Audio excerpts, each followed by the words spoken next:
Suivie par plus de 5 millions de personnes sur Instagram, Caroline Receveur est souvent confrontée à des commentaires désobligeants.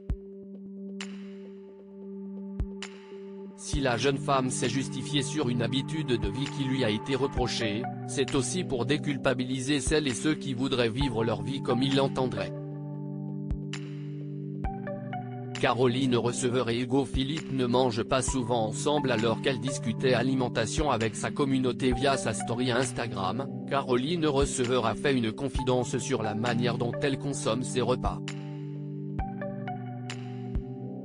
Hugo et moi ne mangeons pas du tout les mêmes choses et ne mangeons souvent pas à la même heure. On a chacun nos vices, nos horaires de travail, nos activités. Chacun se prépare ce qu'il a envie de manger sans se sentir obligé de faire plaisir à l'autre ou de l'attendre. Cela n'a pas manqué d'interloquer certains internautes. L'un d'entre eux a alors répondu: « Bizarre pour le rythme de votre fils ». Caroline a alors tenu à répondre à celui-ci, elle qui se doutait recevoir ce genre de remarques. Bizarre pour ceux qui restent bloqués dans des automatismes et de rythmes qui ne conviennent à personne sauf au qu'en dira-t-on. Personne ne sait mieux que nous ce qui convient au rythme de vie de Marlon et de notre famille. Dîner autour d'une table n'est pas plus bénéfique que de passer d'autres moments à trois. Chacun est libre d'adopter le mode de vie qui lui convient le mieux, sans se comparer.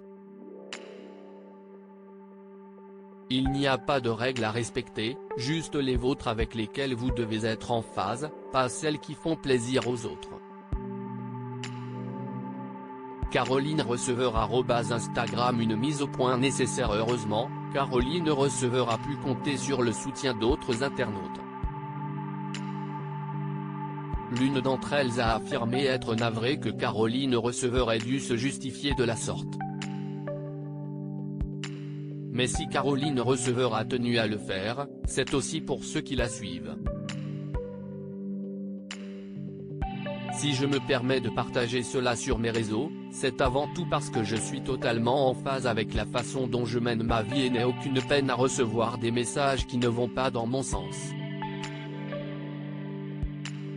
Je me permets aussi de partager cela car je sais que je peux rassurer bon nombre d'entre nous sur le fait qu'il faut s'écouter avant même d'écouter les autres, peu importe le sujet. A-t-elle déclaré avant d'ajouter: « Si vous saviez comme vous êtes nombreux et nombreuses à m'écrire en Insta-message, dès que j'aborde ces sujets délicats, à partager cette même envie de vivre sa vie sans craindre le regard des autres, vous n'auriez plus jamais peur de vous imposer et vivre votre vie comme vous l'entendez. Vous n'êtes pas seul et je suis là pour vous le rappeler. » Qu'en pensez-vous ?